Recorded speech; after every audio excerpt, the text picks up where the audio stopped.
तो मैं चाहूँगी कि इनके मुकदमे की एक बार पुलिस कायदे से गंभीरता को लेते हुए जांच करे और मेरी मदद करे। पुलिस की कोई मदद मुझे नहीं मिल पा रही है, जिसकी वजह से मुझे मीडिया का सहारा लेना पड़ रहा है।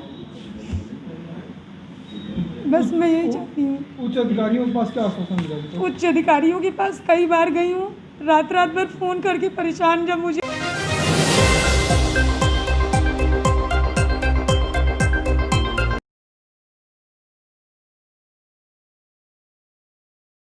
जहां एक तरफ मौजूदा सरकार महिलाओं की रक्षा की गारंटी देती है, वहीं दूसरी तरफ पीएम मोदी के संसदीय क्षेत्र वाराणसी में आज एक पीड़िता जो कि थाना सीपुर अंतर्गत की रहने वाली है, उसने सीपुर पुलिस पर गंभीर आरोप लगाते हुए कहा कि शशिकांत पांडे निवासी थाना लालपुर का रहने वाला है, जो शादी का झांसा देकर पिछले 10 सालों से कई बार मेरे साथ शारीरिक संबंध बनाया, जबरन गर्भपात भी कराया।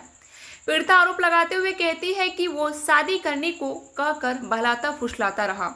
शशिकांत पांडे ने प्रार्थनी के नाबालिग होने का फायदा उठाकर अपने प्रेम जाल में फंसा लिया और जल्दी शादी कर लेने का झांसा देकर अपने घर ले जाकर शारीरिक संबंध बनाने लगा। अब पीड़िता को धोखा देकर उससे छुटकारा पाने के लिए अलग हो गया और धमकाने लगा, जिससे न्याय पाने के लिए महिला ने पुलिस का सहारा लेना ही उचित समझा।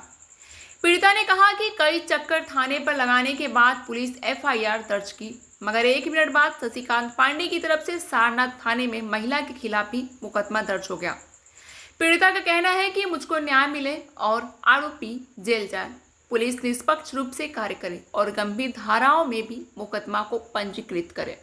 पुलिस और उसी के बाबत मैं प्रेस वार्ता के लिए आज मतलब कोशिश की हूँ कि आज प्रेस वार्ता हो जाए ताकि हमारी बात जनता और सरकार तक पहुँच सके। कैसे क्या है रास्ता, क्या है? हमारी आप बीती ये थी कि हम आज से करीब 10-12 साल पहले मिले थे शशिकांत पांडे से, और उस समय हमारी डेटा एज रही होगी, हमको लगता है 15-16 साल। उस समय मैं उनसे मिली थी और तब से लेकर 2023-24 तक मैं साथ रही हूँ।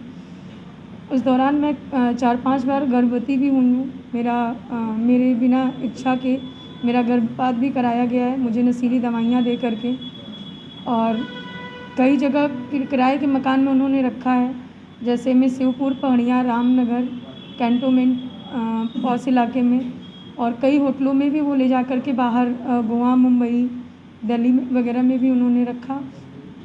और अब सारी चीज़ वो छोड़ कर के एकाएक हमको बेसहारा छोड़ कर चले गए, चूँकि मैं घर से भाग कर के उनके साथ गई थी।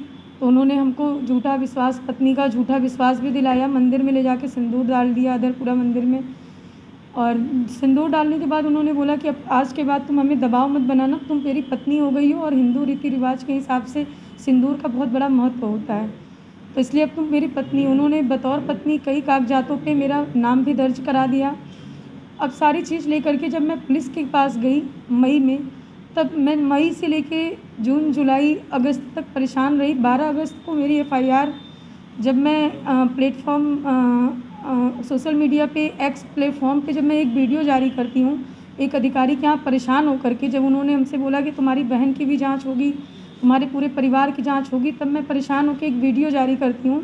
तब मुँह बांध करके तब मेरी एफआईआर 12 तारीख को रात में होती है, 12/8/2024 को 11:51 पे, और उसी के शिवपुर थाना में उसी के जस्ट 1 मिनट बाद मेरे खिलाफ़ एफआईआर होती है 12/8/2024 को 23:52 पे, जो कि आपके सामने आप देख सकते हैं। और उसके बाद मेरे प्रार्थना पत्र के हिसाब से इसमें धाराएं नहीं लगाई जाती हैं, और मुझसे पुलिस बोलती है कि आपके बयान के बाद, आपके मेडिकल के बाद, आपकी जांच के बाद मैं धारा बढ़ाऊंगा घटाऊंगा, वो मेरा काम है।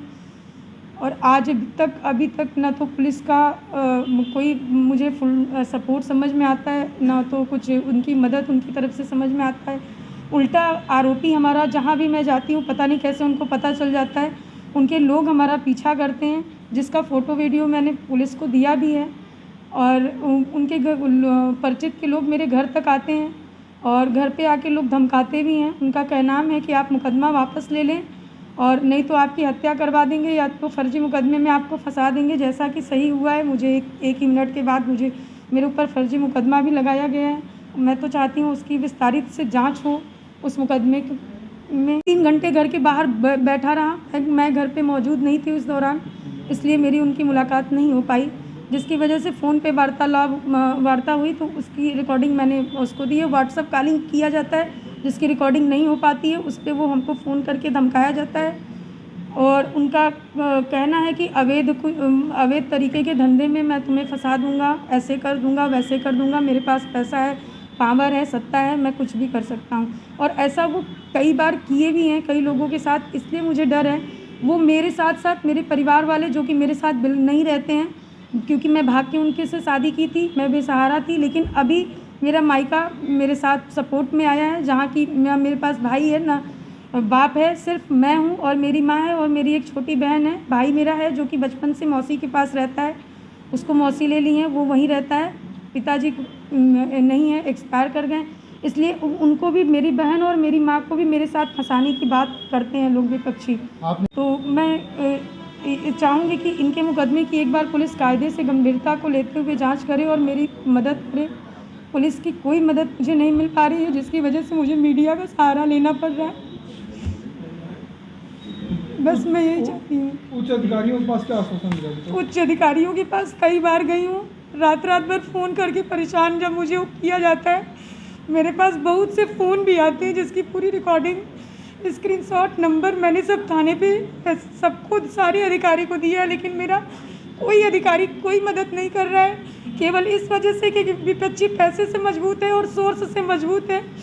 बस इस वजह से मेरी कहीं कोई सुनवाई है ही नहीं। और ना मैंने मुख्यमंत्री को भी चिट्ठी लिखा, मैंने प्रधानमंत्री को भी चिट्ठी लिखा, मैंने महिला राष्ट्रीय आयोग लखनऊ, दिल्ली, हर जगह मैं जा कर के भी कोशिश की, लेकिन कहीं से मुझे कोई मदद नहीं मिली और ना ही अभी तक कोई मदद मिली है। अभी तक मेरी धाराएं, मेरे प्रार्थना पत्र के हिसाब से मेरी धाराएं तक नहीं लगाई गई हैं। धारा 494 लगा दी गई है, ना तो मेरा सही से प्रार्थना पत्र का कोई जांच किया गया है, ना कोई चीज़। सारे सबूत, सारे साक्ष्य को पुलिस मिटा रही है मौके पे जाके। शहरी जन की आवाज़ नौका ही समाचार। ऐसे तमाम खबरों के लिए बने रहिए हमारे साथ।